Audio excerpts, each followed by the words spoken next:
Асия Гайнуллина хорошо знакома с сибайцем. Работая методистом Центра народной культуры и досуга, она является активным участником семинаров, конференций и мастер-классов, проводимых в республике. Несмотря на свой возраст, она еще и неутомимый общественник, руководитель общественного движения Агинайзар и студии башкирских красавиц ЕТКС. Благодаря нашей героине в этом году при Сибайском колледже искусств начала работу школа ССНов «Урал-Батыр». Асия Султановна большое внимание уделяет возрождению народных промыслов. Сегодня она одна из самых известных специалистов по войлоку. Мастер-класс по валянию шерсти, проводимый на днях Асию Султановны в Центре детского творчества, заинтересовал и старый млад.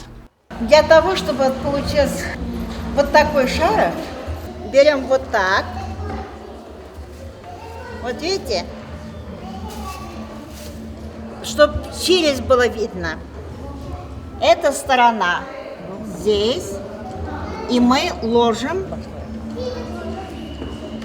вот так.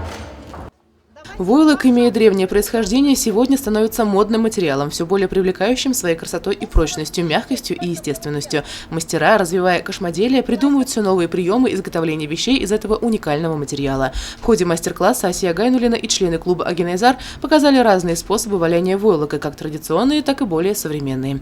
Мастера по войлоку признаются, изделия народных художественных промыслов всегда должны сохранять этническую специфику, связанную с передачей традиций молодому поколению. Елена Афанасьева, Гульсария Абилева, Радмир Сингулов, Гульгина Раскильцин, телекомпания СТВ.